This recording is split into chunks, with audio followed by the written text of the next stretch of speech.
Bonjour. Alors au programme de ce podcast aujourd'hui, un entretien avec Michèle Taranto. Michèle est une arcueillèse depuis 1972. Elle est une femme d'art et de science. Elle mène de front une vie accomplie de scientifique et une vie d'artiste. Alors pour sa vie de scientifique, Michèle est médecin ORL, phoniatre, ostéopathe, maître de conférences en faculté de médecine, en histologie et en embryologie. Elle est chercheuse en biotenségrité au sein du BIG, cela veut dire Biotensegrity International Group. Et encore, j'en oublie. Michèle a écrit 2 livres, Construire son corps avec l'ostéo-éveil et la biotenségrité, et Biotenségrité, fascia, ostéopathie. Un 3e livre est en cours d'écriture, qui sera publié en 2026 aux éditions Sully. En parallèle, ou plutôt en même temps, je dirais, Michèle mène une vie poétique de danseuse et chorégraphe, avec notamment un long parcours de danse contact improvisation et la compagnie Cocotte Minute qu'elle fonde avec la danseuse Aline Leclerc et les vidéastes Didier Chaboch et Tony Garcia. Michèle a enseigné la danse moderne à Arcueil de 1980 à 2001. De nombreuses arcueillaises en ont bénéficié. Et puis, elle a modifié son enseignement pour aller plus profondément dans l'exploration du corps avec des ateliers de recherche sur le mouvement de 2002 à 2011. Au croisement de sa vie scientifique et de sa vie artistique, Michèle a inventé l'ostéo-éveil. C'est une pratique somatique dont les maîtres mots sont le respect, la rigueur et la créativité. Le festival Arcueil-Ville Vivante, avec l'ostéo-éveil et la biotenségrité, fête Michèle Taranto. Il vise à faire découvrir à un public vaste et divers ses apports grâce à l'ostéo-éveil. Dans la ville d'Arcueil, ce festival se tiendra du 9 au 12 octobre 2025 et ce sera à l'intérieur de l'édition 2025 de la Fête de la Science qui est du 3 au 13 octobre sur l'ensemble du territoire français. La médiathèque prend part à ce festival.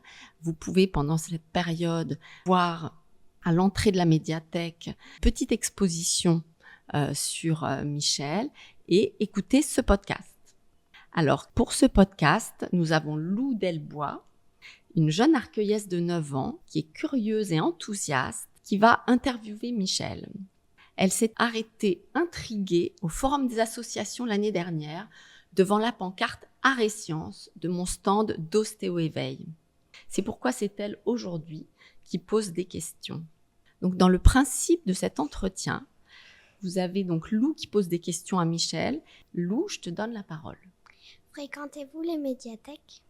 Alors écoute, Lou, ça fait un grand moment et avec bonheur, depuis 1980. Comme le disait Agnès tout à l'heure en parlant de chez elle, chez moi il y a une mini médiathèque de livres, parce que je suis une passionnée de livres. Mais il me manquait beaucoup de choses, en particulier tout ce qui était la musique, la bande dessinée. Et donc j'ai emprunté énormément de DVD, de BD, parce que finalement, j'étais arrivée à l'âge adulte sans avoir lu beaucoup de BD dans ma vie. Et sinon, les bécassines de chez ma grand-mère, qui étaient des variétés de BD où le texte est en dessous, mais où il n'y a pas les bulles, eh bien moi, de découvrir des images en mouvement, où il y a des bulles et du texte qui s'en mêlent, c'était magique pour une danseuse. De là aussi, j'ai emprunté énormément de musique qui ont nourri mes danses et accompagné mes danses, qui étaient des musiques de l'époque de la mouvance rock-punk que je traversais. Mais parmi les BD que j'ai empruntés, auxquels je tiens beaucoup, Il y a Le Café de la plage de Régis Franc, qui est vraiment pour moi extrêmement marquant. C'est une BD où un monsieur est en état méditatif permanent et en fait lui arrivent des pensées avec ce front de mer devant lequel il est assis. Pour moi, l'état méditatif traduit en BD, c'est magnifique. Ça amène voilà, des réflexions insolites, curieuses, des rêveries. Et puis, il y avait aussi les BD décapantes de toute la culture punk avec Olivia Clavel, Charlie Schlingo, qui sont des personnages qui ont apporté des nouveaux états de positionnement par rapport à la folie du monde dans lequel certaines personnes se trouvent embarquées en mettant du rêve et de la drôlerie. Et ça m'a inspirée pour mes danses, parce qu'en fait, mes danses, c'est des sortes de BD au début. Les cocottes minutes se sont produites dans des lieux où on faisait des performances. Et donc, moi aussi, j'avais besoin de dire d'une certaine manière insolite, avec une gestuelle un peu décalée, déjantée, qui me perturbait dans ce monde, et sans aucune agressivité, avec humour et avec un caractère plutôt positif et narratif. J'ai écrit une première danse qui s'appelait Ai Cha-Cha, qui donne l'impression que tout va bien. C'est deux filles qui dansent de manière totalement heureuse et implacable, un cha-cha, alors que ce n'était pas notre musique préférée, le cha-cha. Aline et moi, on était plus dans le rock, mais voilà, c'était une manière de dire tout va bien, alors que tout va pas si bien. Après, j'ai fait une autre danse qui s'appelait La catastrophe maritime, où là, c'était tout va mal, pensant au Titanic qui coule. Bon, effectivement, au fur et à mesure, tout va de plus en plus mal, mais on garde l'espoir jusqu'au bout. Et puis, il y avait une danse qui s'appelait Les cochons, et là, en fait, c'était pour parler des comportements linéaires de la foule, quand à certains moments, les gens deviennent bêtes parce qu'ils sont trop nombreux à calquer leurs pensées sur une pensée unique. Et donc là, il y avait quand même une manière de se positionner politiquement et de dire réfléchissez, retournez à votre sensibilité et ne vous laissez pas embarquer parce qu'on vous raconte, messieurs, dames, quoi. Donc cette danse était assez intense. Puis il y avait une autre danse qui s'appelle Souriez, et c'est l'histoire des petites souris en fait, la majorité des animaux ont beaucoup de stress, et donc les petites souris, elles ont un stress intense. Donc c'est une danse très très rapide où en fait on est tout le temps dans la joie et la peur, et où on fait des petites culbutes. Les petites souris s'amusent à crapahuter, monter, descendre, et donc tout frise la drôlerie dans mes danses. Et ça vient de la BD et des BD que j'ai empruntées à la médiathèque, probablement. Donc, à Jean Villard, le 9 octobre, il y aura un film qui s'appelle Cocotte Minute, où on verra ces danses qui s'enchaînent. Donc, voilà tout ce que je peux te dire à ce sujet. Quels étaient vos livres ou histoires préférées lorsque vous étiez enfant? Alors, écoute, c'était un peu spécial ma vie quand j'étais enfant, parce que mes parents avaient mis la bibliothèque familiale dans ma chambre. Et moi, en fait, la plus grande joie dans ma vie, c'était d'apprendre à lire et de savoir lire à 5 ans. Et ça, c'était tellement extraordinaire pour moi de lire, que je lisais tout ce qu'il y avait dans ma chambre, qui n'étaient pas du tout des livres qui étaient des livres faits pour moi, c'est-à-dire qu'il y avait les œuvres complètes de Voltaire, il y avait les œuvres complètes de Jean-Jacques Rousseau dans cette bibliothèque. Mais je lisais tout ça sans rien comprendre, parce que j'avais une joie à simplement dérouler ces lignes et ces pages, pouvoir entendre et lire à voix haute ces mots.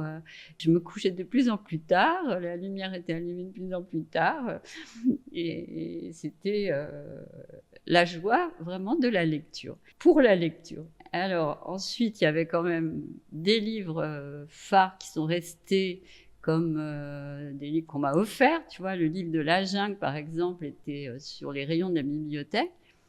Mais je ne peux pas dire que cette histoire, j'y ai adhéré comme on peut m'y adhérer, parce qu'en fait, il n'y avait pas le film. Hein. Quand j'ai vu le film après, peut-être que le film donne une autre vision. Moi, en fait, ce qui m'en est resté, c'est qu'en fait, le monde animal et le monde des humains sont deux mondes différents. Et qu'il faut respecter ça. Il ne faut pas se faire l'illusion qu'on va pouvoir fusionner. On va pouvoir devenir amis, on va pouvoir s'accompagner, on va pouvoir veiller les uns sur les autres quand l'animal est domestiqué. Mais l'animal vient du monde sauvage et il a d'autres repères et des animaux qui sont restés sauvages. Et je ne sais pas si tu as vu l'Odyssée de Pi. C'est un DVD que j'ai emprunté à la médiathèque depuis pour mes petites filles. Eh bien, voilà, ces histoires entre l'humain et l'animal donnent toujours à réfléchir et à garder le grand respect et à se dire qu'on est chacun à pouvoir veiller les uns sur les autres sans s'intriquer de manière confusionnelle. Aviez-vous une chanson, un film et ou un album marquant dans votre jeunesse? Bon, alors là, j'ai pas beaucoup de voix ce matin, mais il y avait une chanson quand j'étais petite, ça devait être à la maternelle. C'était à la pêche au moule, moule, moule, je ne veux plus y aller, maman. Les garçons de la ville m'ont pris mon panier, maman. Alors voilà, ça c'était quelque chose que j'aimais bien. Et puis en fait, quelque part, ça résonne aussi avec comment des fois les enfants sont cruels à l'école et que bon, c'est pas toujours facile d'être en groupe et en communauté et qu'il faut toujours se replacer les uns par rapport aux autres. Et cette notion de respect, elle est la base de la relation entre les humains, les animaux et autres, quoi, dans ce monde où nous vivons. Prendre connaissance qu'on peut être en danger et aussi savoir le formuler. Et puis il y avait aussi des poèmes parce que bon, il se trouvait que moi, à l'âge de 5 ans, je me suis retrouvée collée devant un piano parce que c'était la d'arrière-grand-mère en grand-mère, en grand-tante, en mère et en fille. Toutes les femmes jouaient du piano dans la famille. Donc, à 5 ans, j'étais devant un piano. Mais en fait, c'était pour faire plaisir à mes parents. J'ai accepté de jouer de cet instrument. Je n'ai pas réalisé à quel point c'était un instrument exigeant et dans quoi je m'embarquais, parce qu'après, je faisais les concours du conservatoire. Ça me prenait beaucoup de temps que j'aurais préféré passer à autre chose. La chance que j'avais, c'était que ma prof de piano était aussi une femme qui travaillait au Conservatoire de Paris et entraînait les acteurs à la diction et à la déclamation. Et donc, j'avais une petite carotte, si on peut dire, c'est que j'avais une demi-heure avec elle de diction ou déclamation où elle m'amenait des poèmes à dire ou à déclamer. Et donc, c'était elle qui choisissait les poèmes, bien évidemment. Et je me souviens qu'elle m'avait amené un poème que j'ai recherché depuis, parce que du coup, quand il y avait des fêtes de famille, alors, Michel, tu vas nous dire un de tes poèmes, après tu vas nous jouer un morceau de piano. Et il y avait ce poème que je ne vais pas vous lire en entier, parce qu'il est trop long, mais j'ai envie d'en lire une partie. C'est un poème de Victor Hugo qui s'appelle « L'enfant ». Donc, il est tiré des Orientales de Victor Hugo. Donc, il date de 1828. Les Turcs ont passé là. Tout est ruine et deuil. Kyo, l'île des vins, n'est plus qu'un sombre écueil. Kyo, qu'ombrageaient les charmilles. Kyo, qui dans les flots reflétait ses grands bois, ses coteaux, ses palais. Et le soir, quelquefois, le cœur dansant de jeunes filles. Tout est désert. Mais non. Seul près des murs noircis, un enfant aux yeux bleus, un enfant grec assis courbait sa tête humiliée. Il avait pour asile, il avait pour appui une blanche aubépine, une fleur, comme lui dans le grand ravage oublié. Qui pourrait dissiper tes chagrins nébuleux? Est-ce d'avoir ce lys, bleu comme tes yeux bleus? Qui d'Iran borde le puits sombre, ou le fruit du tuba de cet arbre si grand qu'un cheval au galop met toujours au courant, s'entend à sortir de son ombre? Veux-tu pour me sourire un bel oiseau des bois, qui chante avec un chant plus doux que le hautbois, plus éclatant que les cymbales? Que veux-tu? Fleur, beau fruit, ou l'oiseau merveilleux? Ami, dit l'enfant grec, dit l'enfant aux yeux bleus, je veux de la poudre et des balles. Et donc, moi, j'étais glacée à chaque fois que je disais ce texte, mais en même temps, je sentais que je passais un message très fort, qui était un message de Victor Hugo, qui se mettait en fait pas seulement à la place de l'enfant. Je pense pas qu'un enfant ait envie d'avoir à lancer des balles et à tirer sur quelqu'un, mais simplement, il a mis l'enfant au centre de cette histoire qui se perpétue continuellement, qui est la guerre dans le monde. Et que c'est les plus grandes victimes, c'est les victimes en premier, les enfants, qui veulent vivre leur vie et découvrir tout ce qu'il y a de merveilleux à découvrir et qui ne pourra plus leur être offert. Et donc, pour moi, c'est pas plus une histoire de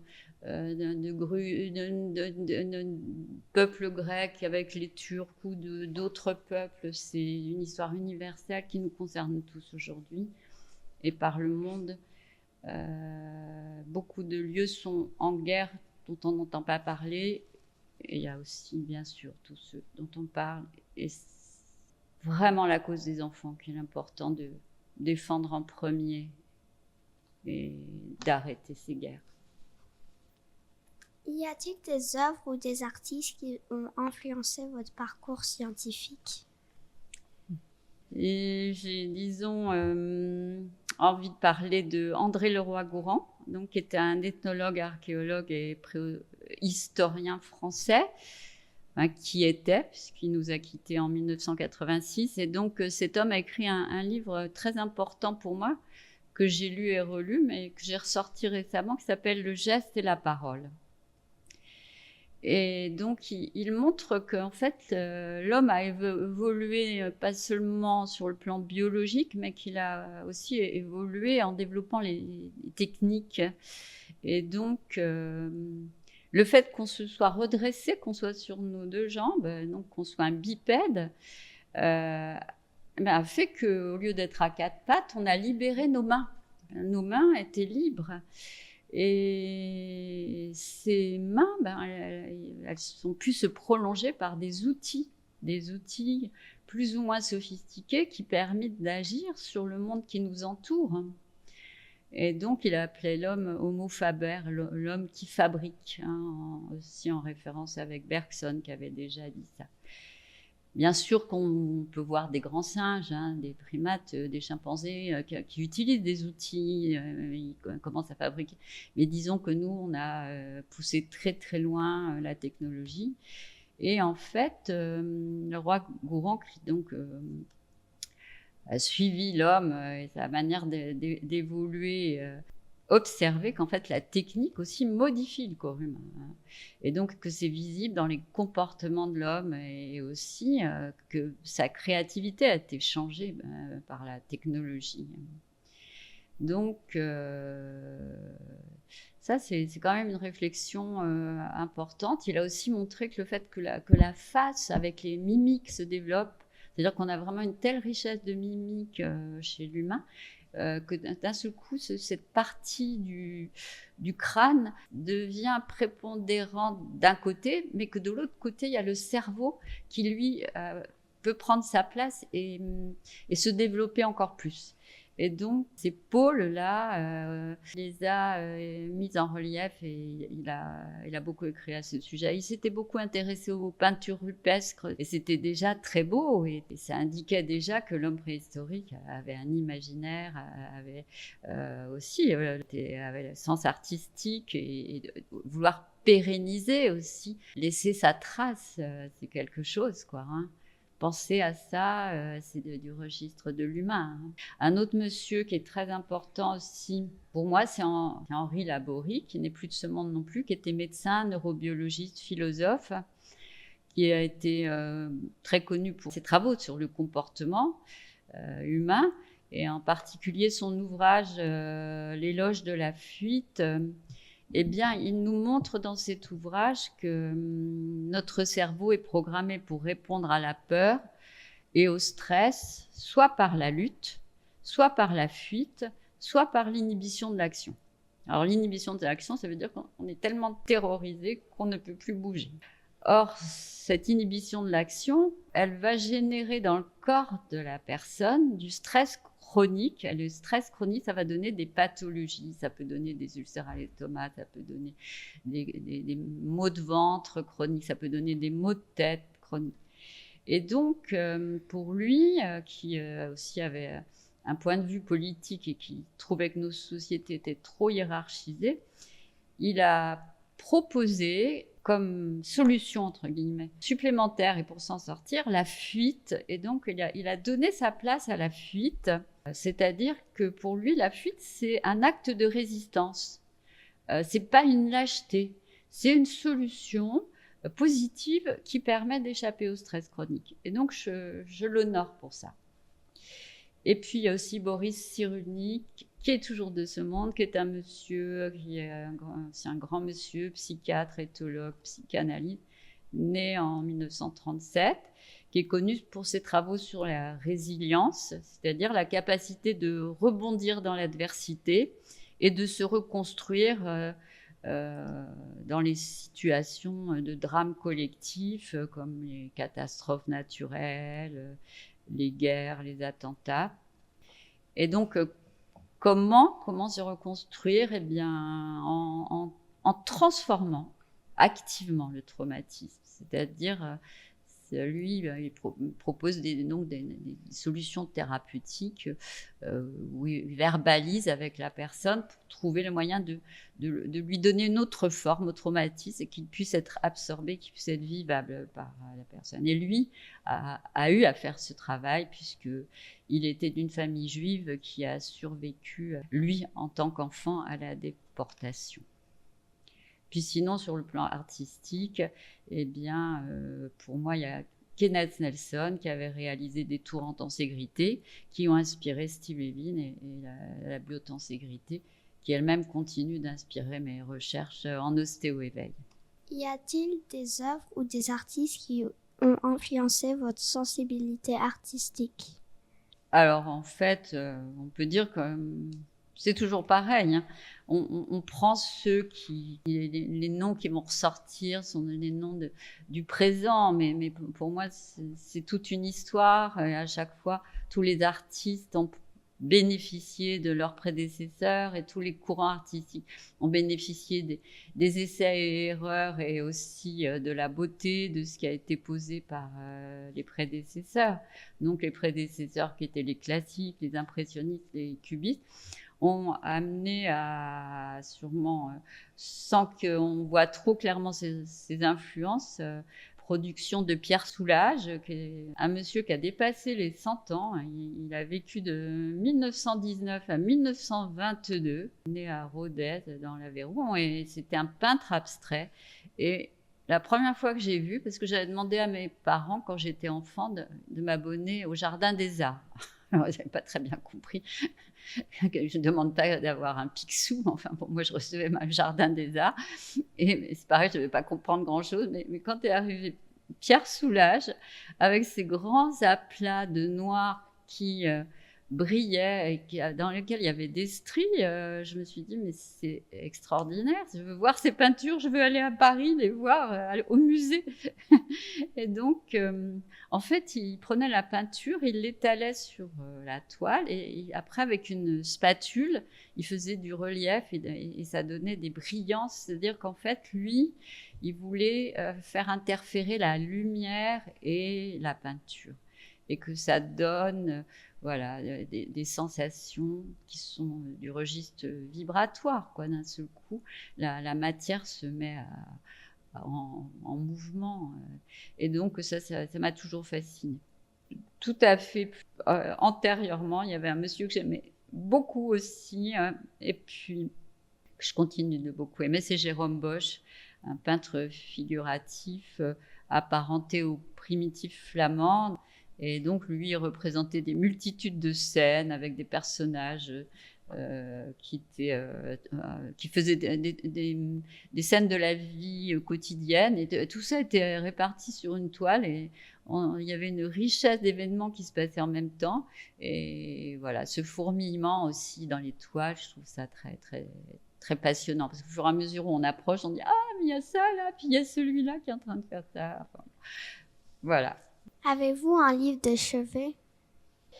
Ouais, alors ça, c'est une question aussi compliquée. Moi, j'ai une tonne de bouquins au pied de mon lit, mais il y en a un qui est toujours là, et je le lis très rarement, en fait, mais ça s'appelle Le pouvoir du moment présent. Il a été écrit par Eckhart Tolle, et cet écrivain, qui est d'origine canadienne et allemande, n'a rien d'un gourou. C'est une personne qui, après avoir fait une dépression assez longue, a lu, et en s'inspirant de philosophie hindouiste et aussi occidentale, il a effectué une véritable transformation intérieure. Moi, j'ai entendu à certains moments, il fait des podcasts sur la radio très tôt le matin. Et bon, une fois, j'en ai entendu un. Je l'ai reconnu tout de suite. Je me suis dit, c'est lui, parce que c'est un monsieur qui n'assène pas des vérités, qui ne dit pas, tu dois faire comme ci, tu dois faire comme ça. Mais rien que le titre, le pouvoir du moment présent, c'est quelque chose pour moi qui est extrêmement important. C'est-à-dire, si on arrive à être là, juste là, et ce que j'essaye de faire à chaque fois que je fais quelque chose, mais des fois c'est compliqué parce qu'on a le mental qui nous rattrape, on a des petits trucs qui viennent bourdonner dans notre tête. Disons que si on est à 100% là, je pense qu'on évite le stress, on évite des pathologies chroniques. Enfin, moi, en fait, je suis dans la prévention et toujours tenter d'éviter toutes ces causes de stress chronique. À quel moment de la journée écoutez-vous de la musique? Alors, en fait, j'écoute plus du tout de musique. C'est-à-dire que pour moi, ça fait maintenant, comme l'a dit Agnès tout à l'heure, bientôt 10 ans que je suis toujours en germination d'un livre ou en postpartum, comme on dit, d'un livre. Et donc, de livre en livre, je laisse le silence. Pour moi, c'est mon repère fondamental pour me ressourcer. Et puis, j'ai la chance d'avoir une petite maison avec un jardin, et donc c'est plutôt le chant des oiseaux qui sont, eux, très généreux et qui chantent tôt le matin et puis assez tôt en fin d'après-midi, qui me nourrissent. Mais je ne dois pas du tout oublier par où j'ai navigué. J'ai navigué entre la musique classique que j'écoutais avec mes parents, la culture rock que j'ai découvert lors de mes 3 séjours linguistiques en Angleterre. J'ai commencé à l'âge de 12 ans et jusqu'à 14 ans. J'ai à ce moment-là découvert Elvis Presley et ses déhanchements, les Beatles avec les paroles fantastiques de John Lennon, et puis Jim Morrison et les Doors, puis la musique punk française avec les Burériers Noirs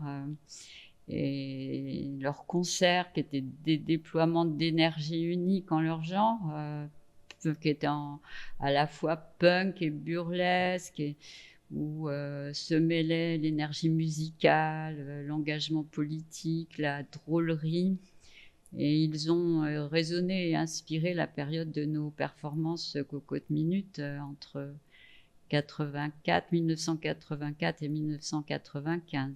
Puis j'ai aussi ensuite beaucoup écouté de l'électro, de la jungle, de la world music, et j'aime redanser avec des amis, avec mes élèves sur ces musiques-là. Hein. Quel est votre plus beau souvenir lié à un lieu culturel? Très récent.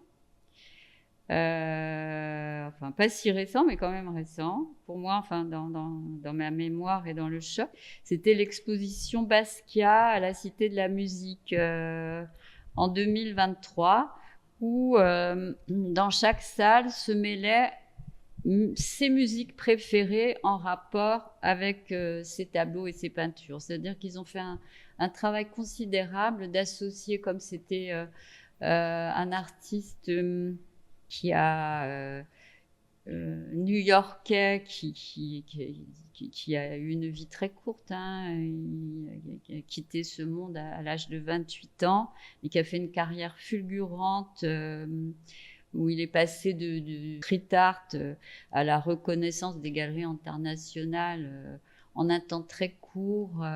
Cette vie où il a eu le vertige et où il est mort d'overdose, hélas, l'a amené à rencontrer tous les manants de l'art new-yorkais, Andy Warhol, etc. Parce qu'il y avait aussi des sponsors, des gens qui le soutenaient.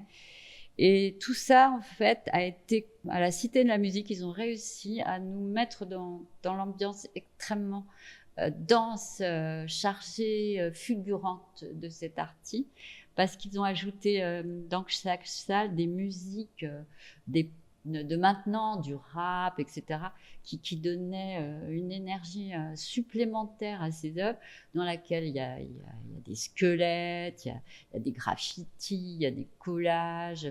Voilà, il a gardé l'âme enfantine, et puis il avait été malade et sa mère lui avait offert un livre d'anatomie pendant sa maladie. Et donc, il a été frappé par les images des squelettes. Il en représente presque dans toutes ses œuvres. Et bon, moi, chaque fois que je vois un squelette, je craque. Ou un crâne, je trouve ça tellement charmant. Ou d'un seul coup, il fait une planche d'anatomie dans un de ses tableaux, quoi. Donc, et j'étais en plus, voilà, ce très beau souvenir a été rehaussé parce que j'étais avec ma petite fille aînée qui est passionnée, elle aussi, d'art contemporain. Et de l'avoir partagé avec elle, c'était très fort. Avez-vous des recommandations culturelles pour cet hiver? Ouais, oui, j'en ai.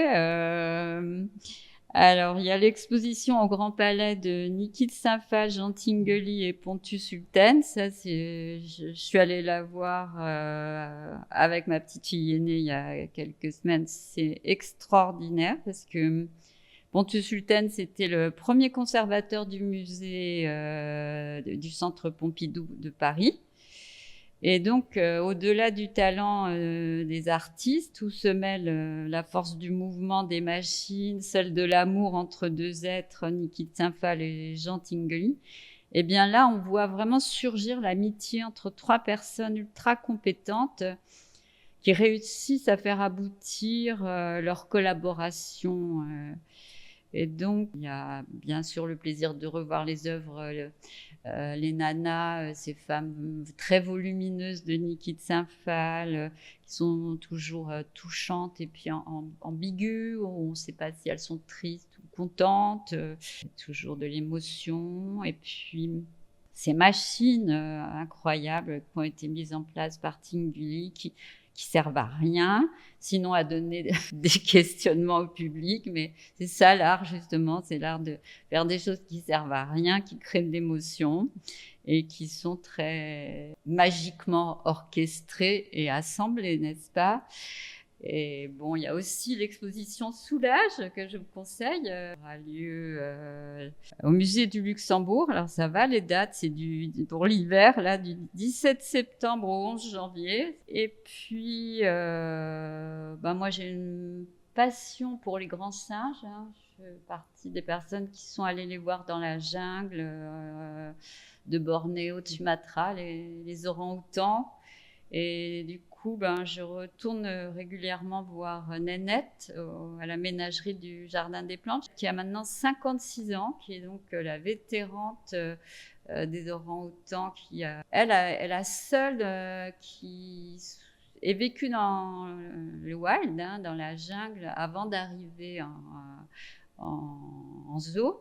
Et ces animaux sont extrêmement bien traités. Il faut voir l'envers du décor. Moi, je fais partie d'une association qui monte l'envers du décor et donc qui fait des visites à la ménagerie du Jardin des Plantes. Tu vois les menus qui sont spécifiques à chaque animal et ça, à chaque fois, il y a des améliorations dans les menus. Il y a aussi au niveau de l'espace, ils ont trouvé le moyen. Là, ils sont en train de construire une grande volière pour les orang-outans pour qu'ils aient le maximum d'espace. Bien sûr, c'est pas la forêt primaire, mais ils ont permis à des espèces de survivre en se reproduisant qu'elles n'auraient pas survécu. Voilà. Merci Lou, merci Michel. Merci Agnès, merci Lou. Et plus généralement, un grand merci à la médiathèque.